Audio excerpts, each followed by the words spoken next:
तर SIP म्हणजे काय? परत सिस्टमॅटिक इन्व्हेस्टमेंट प्लॅन म्हणजे काय? परत खरं सांगायचं तर आजकालचे गुंतवणूकदार आता SIP या विषयावर PhD केले, पण तरी आपण असे काही प्रेक्षक असतील की ज्यांना अजूनही ही कन्सेप्ट समजून घ्यायची असेल त्यांच्यासाठी सांगतो.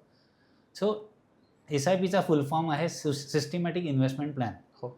मग ही सिस्टमॅटिक इन्व्हेस्टमेंट मी कुठेही करू शकतो खरं सांगायचं. पण म्युच्युअल फंडातली SIP म्हणजे काय?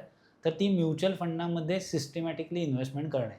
मग फेमस झालेलं किंवा अगदी प्रसिद्ध झालेलं माध्यम म्हणजे मंथली SIP, दर महिना गुंतवणूक.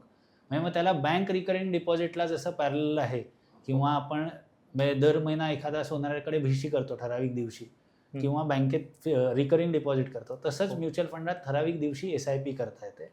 सो म्हणजे उदाहरण द्यायचं झालं तर दर महिना मी 5 तारखेला ₹5,000 म्युच्युअल फंडात करतो, त्याला SIP म्हटलं जातं. पण आता गंमत अशी झाली आहे की कॅडबरी हे एक प्रकारचं चॉकलेट आहे खरं सांगायचं तर, किंवा कोलगेट ही टूथपेस्ट आहे. पण लोकं काउंटरवर जाऊन काय मागतात, तर मला टूथपेस्ट हवी नाही, मला कोलगेट हवी आहे किंवा मला चॉकलेट हवं नाही, मला कॅडबरी हवी आहे. मग त्याला किटकॅट दिली तरी सुद्धा त्याला ती कॅडबरी वाटते. तसं आजकाल लोकांना म्हणजे म्युच्युअल फंडपेक्षा SIP हे अधिक पॉप्युलर इन्स्ट्रुमेंट झालेलं आहे. म्हणजे लोकं सांगतात की त्यांना आपण विचारलं की तुम्ही म्युच्युअल फंडात गुंतवणूक करतात का? ते म्हणतात नाही.